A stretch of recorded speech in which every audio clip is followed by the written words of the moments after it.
Yeah, I spit raps like a heart attack, fast fatal heart impact, past painful scars, in fact I blast tasteful bars and packs, I back up my actions, fact don't ask, grab reactions, jacked attack with every word, then act with class as they hear me snap, I got nothing to lose, cause I fought and felt the... Bonjour à tous et à toutes, encore merci donc de me suivre sur Gasoline-Auto et bienvenue sur Gasoline-Auto. Alors, petite vidéo, parce que vous avez été quelques-uns au fur et à mesure des vidéos que j'ai publiées, à me demander de vous faire de temps en temps des vidéos sur la carrosserie. Alors, pourquoi pas? Donc, je me suis dit qu'aujourd'hui, ça serait le bon exemple. Donc, j'ai ma cliente qui a, on va dire, embrassé un petit mur chez elle en sortant. Et je me suis dit, pourquoi pas vous faire cette petite vidéo, vous montrer un petit peu le temps que ça représente et quelle opération on fait pour pouvoir remettre ce pare-choc en état. Et surtout, est-ce qu'on va le peindre complet ou pas? Eh ben non, on va pas le peindre complet. On va peindre juste la moitié du pare-choc. Alors vous allez dire, oh de suite, oh là là, mais qu'est-ce qu'il va nous faire? Mais non, vous tracassez pas, il n'y a pas de souci. Allez, on va regarder ça ensemble. Alors, donc, j'ai mis un petit peu de scotch toilé pour tout simplement protéger les éléments adjacents pour ne pas les rayer, hein, bien entendu, lors de l'opération de ponçage. Donc ici, vous voyez, il est quand même un petit peu raboté. Après, il y a pas plus que ça. Honnêtement, là, avec le ponçage, on va attaquer donc au grain 240 dans un premier temps, histoire de rester quand même sur un grain assez fin et de pouvoir, on va dire, faire une préparation assez rapide aussi. Là, vous voyez qu'il y a un petit manque de matière qui fait que du coup, ça a altéré un petit peu au niveau de la forme de l'anti-brouillard sur le pare-choc, mais ça, on va le rattraper. On va essayer de le rattraper un petit peu au ponçage et ensuite, s'il faut, au mastic. Là, ce ne sont plus que des rayures qu'autre chose. Et puis là, ici, vous avez donc un manque de matière. Si on le regarde bien, hop là, voilà. Là, vous le voyez bien, il y a quand même un bon manque de matière. Donc là, il va falloir le mastiquer. Mais en premier, nous allons déjà commencer par la phase de ponçage.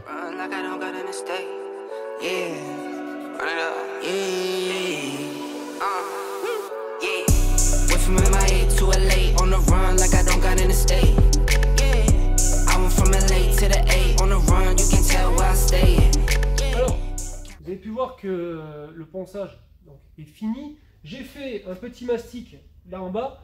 Et vous avez vu, avec le papier 240, alors certes, ça a mis un peu plus de temps. J'ai préféré travailler au 240 parce que derrière, tout simplement, je vais faire un après avec une bombe en après garnissant de chez Iron Tech, qui va pas trop mal. Ça m'évite, pour un pare-choc comme ça, de sortir le pistolet, de préparer de l'après garnissant. Ensuite de ça, donc de nettoyer mon pistolet, encore derrière d'user du diluant, et puis de perdre encore un petit peu plus de temps, alors qu'avec l'aérosol, c'est vite fait. Et pour la préparation que j'ai fait là, ça suffira amplement. La bombe d'aérosol Iron Tech, d'ailleurs vous l'avez, elle s'affiche au bas de l'écran. Donc j'ai poncé au 240, au papier 240. Ensuite j'ai mis un coup de 500 à sec, comme ça, un papier 500 à sec basique, hein, c'est Isotech, mais bon, vous pouvez l'avoir dans toutes les marques. Et après, derrière, j'ai mis un coup à la finition avec le Mirka à bras long, grain 1000 à l'eau. Donc le Mirka, vous voyez, il se compose d'une mousse et après par-dessus, vous avez donc la partie avec le grain de verre.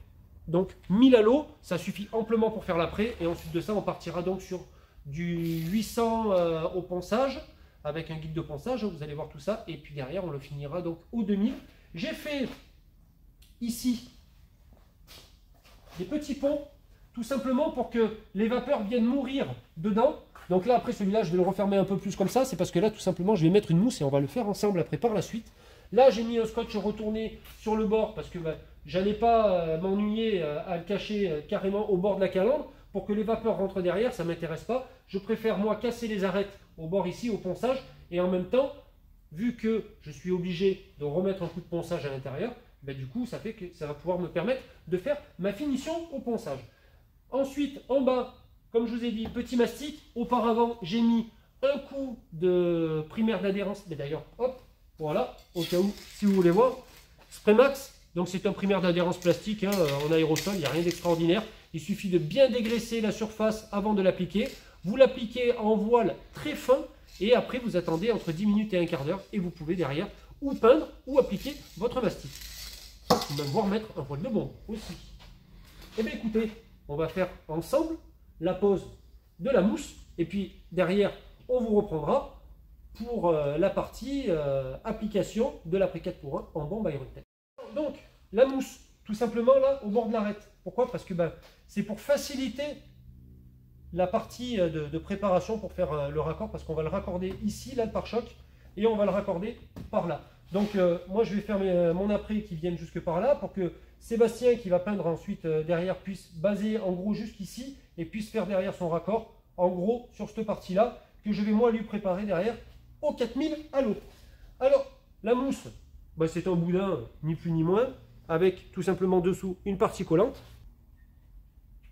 Voilà, donc il faut bien faire coller la mousse sur le bord de l'arête.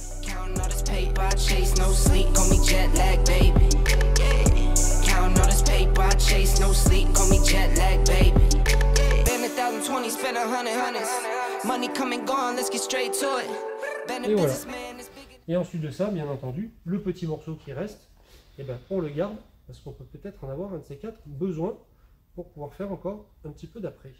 Alors, donc là, je suis en train donc de dégraisser ma surface avant d'appliquer le primaire d'adhérence plastique et le voile d'après.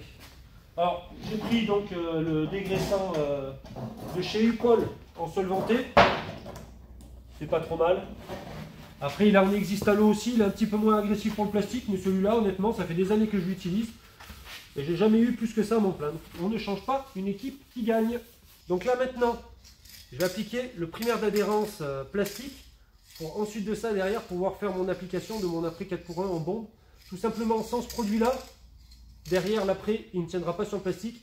Moindre éclat de gravier, déjà que c'est un petit peu fragile, donc moindre éclat de gravier sans primaire d'adhérence plastique, vous pouvez dire que votre pare-choc va changer de couleur. What's for sale, I might buy it all. Don't wanna put in work, now you just wanna ball. Got Louis bags with no money in them. Travailler normalement entre 15 et 20 degrés, donc là on est pas mal. En plus de ça, donc on a les spots qui eux font quand même un petit peu de chaleur aussi. Donc non, là on est bien.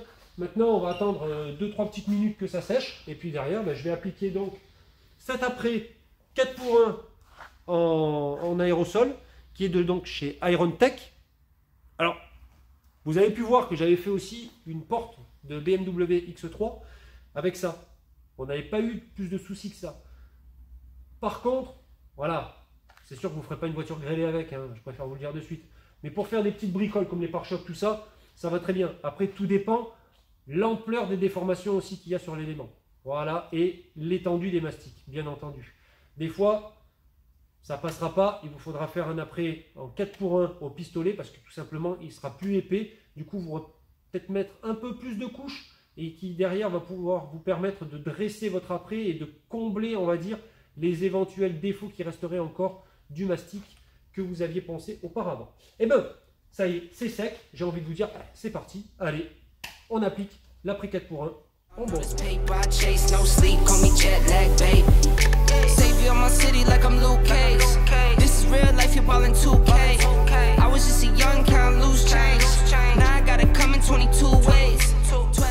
Alors, comme vous avez pu le voir, donc je mets des passes très fines. Pourquoi? Parce que tout simplement, déjà, premièrement, si vous chargez, vous risquez de couler. Donc ça va vous faire du travail supplémentaire, bien entendu, après au ponçage avant peinture. Et j'en vois pas l'utilité, premièrement. Deuxièmement, si vous chargez la couche de dessous, elle ne sèche pas. Donc forcément, les solvants, ils sont comprimés, ils sont emprisonnés. Et ils veulent quand même sortir. Et ce qui fait que derrière, après, vous avez toutes ces petites bulles qui font des réactions chimiques de l'après et qu'on appelle le micro-bullage. Alors, là, en moyenne, vous attendez 5 à 10 minutes pour pouvoir ensuite de ça appliquer une deuxième couche. Personnellement, je vais mettre 3 à 4 couches dessus pour avoir vraiment un rendu final nickel. Parce que certes, c'est un après garnissant comme il est bien notifié sur l'aérosol, mais qui dit après garnissant en aérosol dit que forcément au niveau du pouvoir couvrant, on est quand même inférieur à celui avec l'après au pistolet 4x1. Ça, il faut bien en tenir compte. Et bien allez, je vous reprends une fois que j'ai fini de passer toutes les couches. C'est parti. Alors voilà un petit peu maintenant ce que ça donne. Donc, une fois l'après 4x1, du moins garnissant, appliqué, l'après en bombe. Alors l'avantage donc d'avoir fait le ponçage très fin, c'est que finalement du coup, juste un petit coup comme vous avez vu d'Abralon 1000 à l'eau derrière, Ensuite de ça, on dégraisse. Et puis ben, après, le primaire d'adhérence et l'après. Et voilà ce que ça donne. Alors là, il y a deux solutions pour l'application du guide de ponçage. La première, c'est la poudre de ponçage qui se compose tout simplement d'un tampon applicateur sur lequel on a un petit tampon qui est scratché et un réservoir avec lequel vous avez dedans de la poudre noire de ponçage. Ça, c'est plutôt, on va dire, favorable de l'utiliser quand le véhicule est décaché. Parce que si on fait avec la bombe de noir mat, ça va vous foutre des vapeurs de partout, ça va être dégueulasse. Vu que la voiture est encore cachée, moi je vais préférer partir avec un guide de ponçage en bombe. Donc c'est une bombe de noir mat qui est le plus simple qu'il puisse y avoir. Je vais l'appliquer dessus et ensuite de ça, après, au ponçage, ben, les zones qui resteront noires seront des zones creuses et les zones qui auront été poncées sur lesquelles le guide de ponçage aura disparu, ce seront des zones positives. Et ben allez, c'est parti.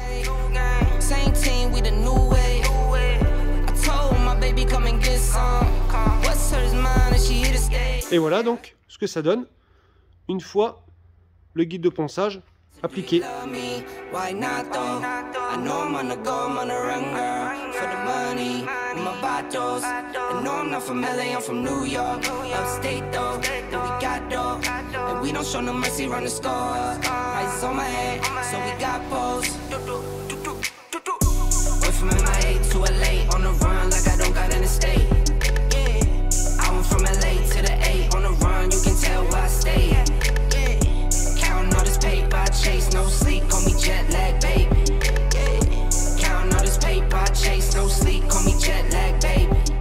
Bon alors, là on est donc de retour chez la carrosserie Gambin à Châteauneuf et là Seb donc est en train de flasher la teinte de la Citroën C3 pour avoir la variante correcte afin de pouvoir faire une teinte qui se rapproche le plus et de ne pas avoir de différence de couleur par la suite.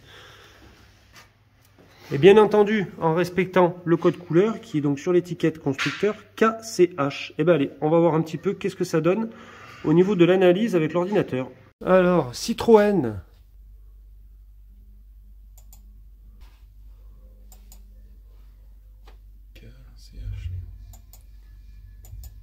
KCH.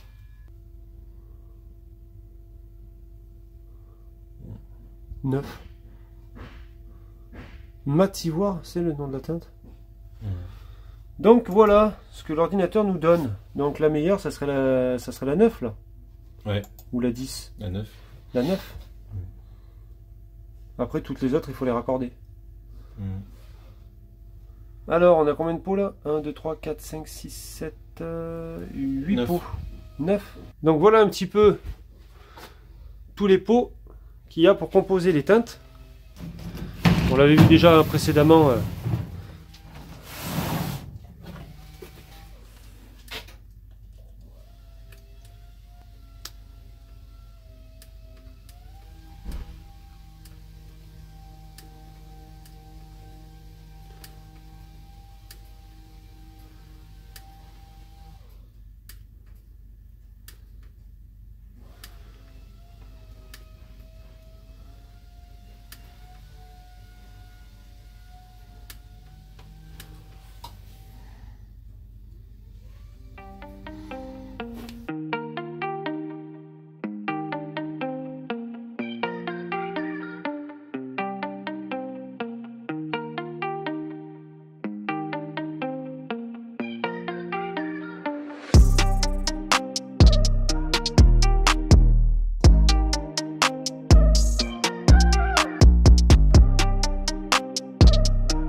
Qu'est-ce que tu fais, Jérém? Ben, là, tout simplement, c'est que quand il y a eu le fait qu'elle a raclé contre le mur, il y avait le rail de fixation de PC qui était cassé. Voilà, on le voit ici. Donc je suis allé chez Citroën, chercher un rail tout neuf, et maintenant je lui remplace son rail pour pouvoir ensuite de ça reclipper le pare-choc et qu'il tienne correctement. Alors là, maintenant, phase finale de cette opération, je m'apprête donc à mettre un petit coup de lustrage sur le raccord. Pourquoi? Parce que tout simplement ça fait un léger petit brouillard au niveau du raccord. Donc pour lui redonner un peu de brillance et qu'on ne voit pas la réparation qui a été effectuée auparavant, du coup, petit coup de lustrage. Donc Zweisser de chez, je vous laisse deviner, Gregos Black. Gregos Black, vous avez donc les coordonnées de Gregos Black qui s'affichent aussi au bas de l'écran. Et merci à Maxime MB Detailing, qui a d'ailleurs une page Facebook, vous pouvez aller la consulter, et qui est abonné de la chaîne, et c'est lui qui m'a donc dirigé vers Gregos Black. Donc merci Maxime, et merci Gregos Black pour les lustreurs de qualité. Allez, c'est parti, on va lustrer ça.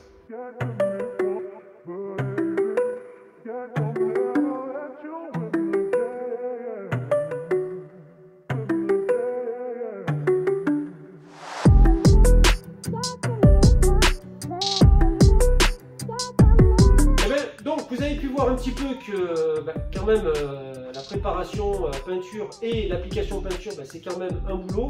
Alors pour vous dire, parce que je sais que vous êtes quand même curieux du coût total de l'opération, j'ai pris à la dame 250 € TTC, parce que c'est une cliente, je suis son véhicule en entretien, voilà, on va dire que c'est un cadeau, parce qu'au niveau du temps qui a été mis sur le véhicule pour procéder aux différentes opérations de remise en état de ce pare-choc et de peinture, 250 €, honnêtement, on n'est pas trop dans la rentabilité.